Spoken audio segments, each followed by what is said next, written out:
ചാർപ്പ വെള്ളച്ചാട്ടത്തിൽ മഴവിൽ പാലം വിനോദസഞ്ചാരികൾക്ക് പുതിയ കാഴ്ചാനുഭവം.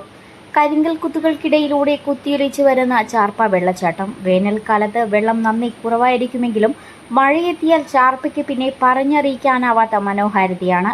അതിനു കുറുകെ വെള്ളച്ചാട്ടത്തിന്റെ ഭംഗി ആസ്വദിക്കാനായി നിർമ്മിച്ച നടപ്പാലം ഇപ്പോൾ ഇവിടേക്ക് കൂടുതൽ വിനോദസഞ്ചാരികളെ മാടി വിളിക്കുകയാണ്.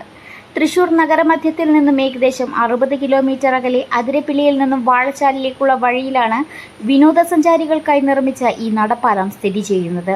പ്രകൃതി സ്നേഹികൾക്കും നഗരജീവിതത്തിന്റെ തിരക്കിൽ നിന്നും വിട്ടുമാറി ശാന്തത ആഗ്രഹിക്കുന്നവർക്കും അനുയോജ്യമായ കേന്ദ്രമാണിത്. 2020 ടൂറിസം വകുപ്പ് വികസന പദ്ധതിയിൽ ഉൾപ്പെടുത്തിയാണ് പാലത്തിന്റെ നിർമ്മാണം ആരംഭിച്ചത്.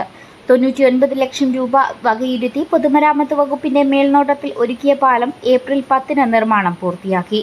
പാലത്തിന് സമാന്തരമായുണ്ടായിരുന്ന പഴയ ബ്രിട്ടീഷ് നിർമ്മിത പാലം പൊളിച്ചാണ് പുതിയ പാലം നിർമ്മിച്ചത്.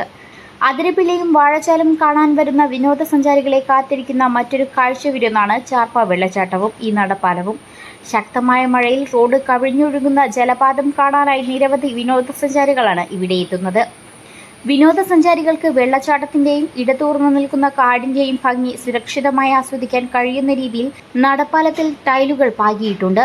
നടപ്പാലത്തിനു പുറമെ വെള്ളച്ചാട്ടത്തെ അടുത്തുനിന്നും ആസ്വദിക്കുന്നതിനുള്ള വ്യൂ പോയിന്റും ഒരുക്കിയിട്ടുണ്ട്. പൊതുഗതാഗതത്തിന്റെയും ടൂറിസത്തിന്റെയും സാധ്യതകൾ ഏകീകരിച്ച് ഫലപ്രദമായി നടപ്പിലാക്കിയ വികസന മാതൃകയാണ് ചാർപ്പ വെള്ളച്ചാട്ടത്തിന് കുറുകെ നിർമ്മിച്ച ഈ നടപ്പാലം വിലയിരുത്തപ്പെടുന്നത്.